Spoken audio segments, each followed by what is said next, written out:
तेलंगाना कानून साज कौंसिल में रुकन बीआरएस कलवाकुंटला कविता ने मुसारदी के मामले में हुकूमत को शदीद तनकीद का निशाना बनाया। कविता ने तफसील के साथ हक़ाइक़ को पेश किया। उन्होंने हुकूमत के दावों और इक़दामात पर कई अहम सवालात उठाए। कविता ने कहा कि कांग्रेस हुकूमत अवाम और ऐवान दोनों को गुमराह करने की कोशिश कर रही है। उन्होंने कहा कि रेवंत रेड्डी हुकूमत ये तस्लीम करती है कि मूसा नदी प्रोजेक्ट के लिए डीपीआर डिटेल्ड प्रोजेक्ट रिपोर्ट ताहाल तैयार नहीं की गई है।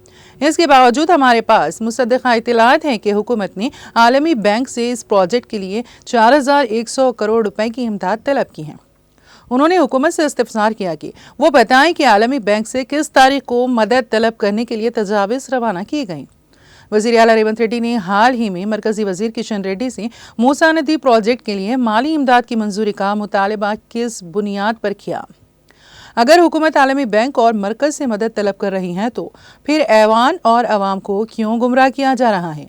कविता ने सख्त लहजे में कहा कि अगर ऐवान को गलत मालूमात फराहम की गई तो वो इस मामले में प्रिविलेज मोशन पेश करने के लिए मजबूर हो जाएंगे। कविता ने मूसा नदी के अतराफ रहने वाले 309 मुतासिरा ख़ानदानों के मामले में भी हुकूमत को तनकीद का निशाना बनाया। उन्होंने बताया कि हुकूमत का ये दावा है कि ये ख़ानदान खुद ही अपने मकानात खाली करके चले गए हैं। ये बात बईद अज़ हकीकत है। रुकन कौंसिल ने मुतासरा इलाक़ों के दिल दहलाने वाले वीडियोज़ का हवाला देते हुए कहा कि इन मनाजिर को देख कर हुकूमत के दावों की क़लई खुल जाती हैं। उन्होंने मज़ीद कहा कि अगर हुकूमत के पास मुतासरीन की रजामंदी के कोई दस्तावेज़ात मौजूद हैं तो उन्हें फ़ौरी तौर पर ऐवान में पेश किया जाए। कविता ने हुकूमत से मुतालबा किया कि मूसा नदी के मुतासरीन के मसले को इंसानी बुनियादों पर हल किया जाए। हुकूमत वजाहत करे कि जो मकानात मुनहदम किए गए हैं इन मकानात में मालिकान की बाज़ाबादकारी का क्या इंतज़ाम है।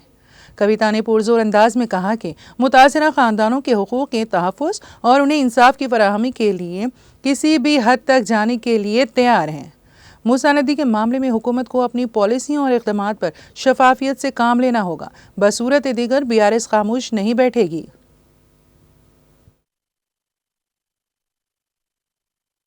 जय तेलंगाना। మూసీ నది పరివాహక ప్రాంతంలో మూసీ ప్రక్షాళన పేరుతోని ఈ ప్రభుత్వం చేస్తున్నటువంటి విధ్వంసం పైన మండలిలో శాసన మండలిలో బీఆర్ఎస్ సభ్యులందరం కూడా మేము రకరకాల అంశాలను రేకెత్తించడం జరిగింది। కానీ ప్రభుత్వం దేనికి కూడా జవాబు చెప్పకుండా తప్పించుకోవడం అన్నది అత్యంత బాధాకరం। కానీ మేము సంధించినటువంటి ప్రశ్నలతో ఈ మూసీ మీద ఉన్నటువంటి కన్ఫ్యూజన్ అంతా పోయే విధంగా శ్రీధర్ బాబు గారు ఒక్క మాట మాత్రం ఒప్పుకోవడం జరిగింది। అదేమంటే 4100 కోట్ల రూపాయలతోని ప్రపంచ బ్యాంకులో రుణానికి మేము అప్లై చేసినటువంటి మాట వాస్తవమే అని చెప్పారు।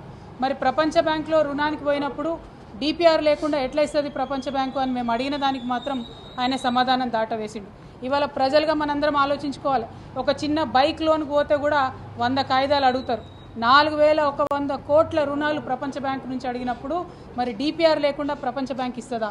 మరి ప్రభుత్వం ఇవాళ శాసన మండలిలో శాసనసభలో తప్పుడు సమాధానాలు ఇచ్చి సమాజాన్ని తప్పుదోవ పట్టించేటటువంటి ప్రయత్నం చేస్తూ ఉంది। దీన్ని మేము తీవ్రంగా ఖండిస్తూ ఉన్నాం। మీరు ఏదైతే మూసీ నది ప్రక్షాళన కోసం బీఆర్ఎస్ పార్టీ ఎన్నడూ కూడా వ్యతిరేకం కాదు, కానీ ఒక ప్రణాళికాబద్ధంగా స్టేజ్ వైజ్గా ప్రక్షాళన చేయాలని బీఆర్ఎస్ పార్టీ భావించింది।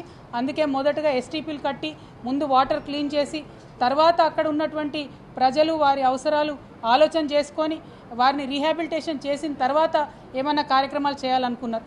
మొత్తం డీటెయిల్గా రీసెర్చ్ చేసినాక 7000 పైచిలకు మంది ఇండ్లు పోతున్నాయంటే కేసీఆర్ గారు ఆ ప్రాజెక్టు జోలికి పోలేదు। ముందు క్లీన్ చేద్దామని ఎస్టీపీల జోలికి కేసీఆర్ గారు పోయారు, కానీ రేవంత్ రెడ్డి గారి ప్రభుత్వం 7000 మందికి ఎఫెక్ట్ అవుతుంది డైరెక్ట్గా అని తెలిసినా దాదాపు 15000 పైచిలకు మందికి ఇప్పటికే మార్కింగ్ చేసినా ఏమాత్రం కనికరం లేకుండా వారికి ప్రత్యామ్నాయ గృహం వసతి కూడా కల్పించకుండా మరి బుల్డోజర్లతోని ప్రజల మీద పడడం అన్నది చాలా దారుణమైన విషయం। ఒక పక్క ప్రజల్ని ఇబ్బంది పెట్టడం, ఇంకొక పక్క శాసనసభలో శాసన మండలిలో తప్పుడు సమాచారం ఇవ్వడం, ఇవి రెండు కూడా ప్రజల్ని మభ్యపెట్టేటటువంటి కార్యక్రమాలు। వీటిని బీఆర్ఎస్ పార్టీ తరఫున తీవ్రంగా ఖండిస్తూ ఉన్నాం। మూసీలో పేద ప్రజలు ఎవరైతే ఉన్నారో వారికి చిన్న ఆస్తి నష్టం కూడా జరిగినా బీఆర్ఎస్ పార్టీ ఊరుకోదు, మీ పక్షాన నిలబడి పోరాటం చేస్తుందని చెప్పి ఈ సందర్భంగా తెలియజేస్తాం।